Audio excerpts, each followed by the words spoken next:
Welcome back to another episode of Rock Boys Football. Some breaking news for the USC Trojan fans. Talked about it this morning, kind of previewing Bear Alexander's potential destination.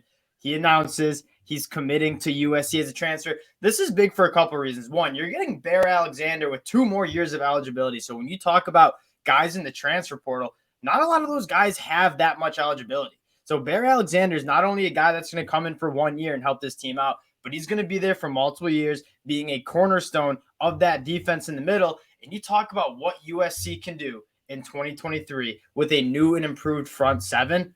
This is one of the most dangerous teams in college football. We're going to get into that before we do, though. Again, just want to say thank you to you guys, especially the USC fans, whether it's Cliff Kingsbury, whether it's Deuce Robinson coming over. We've been talking a lot of USC football, previewed their spring game last weekend. The support you guys have shown truly does mean a lot. So if you do enjoy the content, consider subscribing to the channel. We appreciate you guys. Dale, I'm going to kick this one off to you.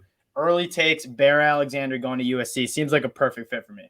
And that's what I think we were saying is to me, it was Texas or it was USC, because that's two teams that very much needed defensive tackles. And if they just get a little better on defense and better at certain spots, USC, obviously with Caleb Williams, you'll always have a shot to win. And now with, just adding a guy like Bear Alexander, in addition to those other guys they got on the defensive line in the previous transfer window, this is what they need to do to give themselves a real shot. And you don't want to waste this last year with you. Yeah, I think that's what Lincoln Riley sees. If we have, and again, we've talked about what this USC defense needs to do. They don't need to be a top 10 defense. They don't even need to be a top 20 defense. They need to be a solid average defense. And this is a USC team that can win a national title with how good this offense will be. And I think this addition of Bear Alexander, you look at the depth chart here for USC, it's remade. Lincoln Riley looked at this defensive front saying, hey, last season, teams were rushing for 5 yards per carry against us. We can't get off the field on defense. A team like Utah just grinding us down with the run game. We got to get more physical. We got to get better up front. And they hammered the transfer portal. It's a completely new defensive line. Anthony Lucas, a guy that apparently is just popping off in spring, another young cat from the 2022 class. Kyron Barnes coming over from Arizona. Jack Sullivan from Purdue. You also add Mason Cobb at that linebacker position. This front seven is remade, and it's a heck of a lot better than it was last year. And that's what they had to do. Lincoln Riley's doing it. And he knows the offense will be good with Caleb Williams. And obviously they didn't really hammer the portal on that side of the ball aside from Marshawn Lloyd, but they've made the they needed to make. They did get Dorian Singer too. This is a loaded, talented team. And what Bear Alexander is going to come in and do, and what you saw last year from USC, is just a little bit of a lack of physicality on the defensive side of the ball. It was weird because a lot of people criticizing USC, which they seem to be just one of the more hated teams in 2022, they said they don't have a good offensive line. USC's offensive line was physical, and they were very good. On the defensive side of the ball, that there was some truth to that. That team was not very physical up front. And therefore, a lot of the linebackers were playing dirty. A lot of guards and centers were working up to backers pretty easily, and they were getting gashed on the run game. And you lose a guy like Tuli Pelotu, who was really one of the only guys who was getting behind the line of scrimmage. 22 and a half tackles for a loss, 13 and a half sacks. Outside of that, the production from those guys on the defensive line was not great. In 2023, it's going to be a lot better, and I'm really excited to see how these talented linebackers, guys like Mason Cobb, Eric Gentry, can play behind a defensive line that's going to be much more physical and dominant than it was last year. And that's the thing. You just want to see with some real talent, because that is where USC was bare. That defense, a lot of transfers, but frankly, not the transfer caliber that they're bringing in right now. You look at these 4 D linemen they're bringing in. Those would have been top guys in that last transfer window. They're getting guys who are very proven.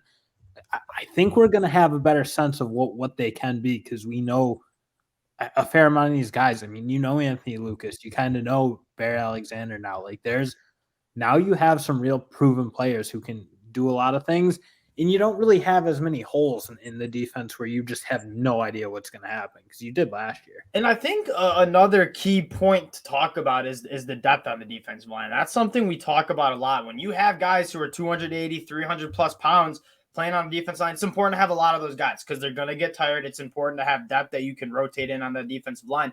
Last year, the depth just wasn't there for USC. This year, it's looking much more deep. You're going to have a nice rotation of 2 deep guys that you feel really good about taking the field. We talked about some of these guys on the defensive line. I thought they looked really good during the spring game. Guy like Corey Foreman's another guy that, like, you look at just the potential of what this defensive line can be. With a guy like Anthony Lucas, top 100 recruit from the 2022 class. Bear Alexander, top 50 recruit from the 2022 class. Corey Foreman, a top 5 recruit nationally out of his recruiting class. Like, the ceiling for this group is very, very high. And then on the other side of the ball, you have probably the best offense in the country. Yeah, and that's the thing. I don't want to make it seem like it's just Bear Alexander now. It is just they retooled it. They did what they had to do. And Lincoln Riley and that defense, they took the heat they probably deserved because it was really bad last year. But now you do have your players, and frankly, if they don't get a lot better, I think Alex Grinch is out because now there's no excuses on the personnel.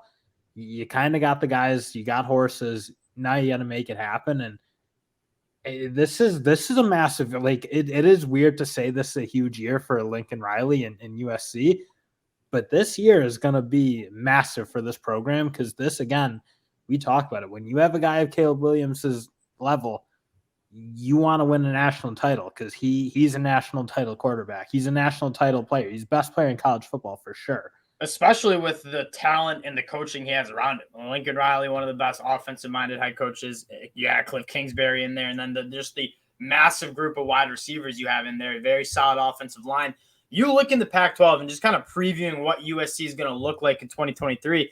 I mean, on the road at Oregon and Washington, those are the big games. And then you're going on the road at Notre Dame. And to be honest with you, I as much as I like Oregon and I like Washington, I don't know if I'm picking a team in the Pac-12 to beat USC because I don't think anyone can match them with the firepower. Now that they got the one hole in USC last year was a team like Utah in the Pac-12 championship game. Granted, Caleb Williams was playing on one leg, was able to kind of grind this team down. And what's the one way you can neutralize Caleb Williams is guess what? You're not stopping him when he has the ball. The best way you can stop him is just run the football with your offense and keep him off the field. And teams were able to do that and keep it close against teams like a team like USC. If you can stop the run, get more possessions for Caleb Williams, it's really hard to see a team in the Pac-12 or on the road at Notre Dame that's beating this USC team because I don't think anyone's winning a shootout. Yeah, I mean, you kind of say it. If they played decent defense last year, they don't lose a football game. That's at the end of the day. That's what it came down to. So they just need to get a notch better because the offense, I have a hunch, is going to be really, really good again.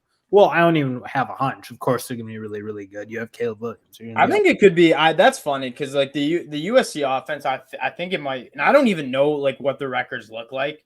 This is arguably one of the more impressive just from a personnel group. Like, name me the last time you're returning a Heisman Trophy winner at the quarterback position, surrounded by some of the best wide receivers and running backs in all of college football. Like, that is very rare to see a team that comes back with so much. You lose Jordan Addison, and you're still saying this is one of the best wide receiver rooms in the country. You couple that with Caleb Williams and Lincoln Riley calling the plays. Like, this offense is nobody stopping this offense. Now can the defense get some stops? And a guy like Bear Alexander, when you talk about negative plays, sacks, forcing turnovers, Bear Alexander is going to help that team do that in a big way.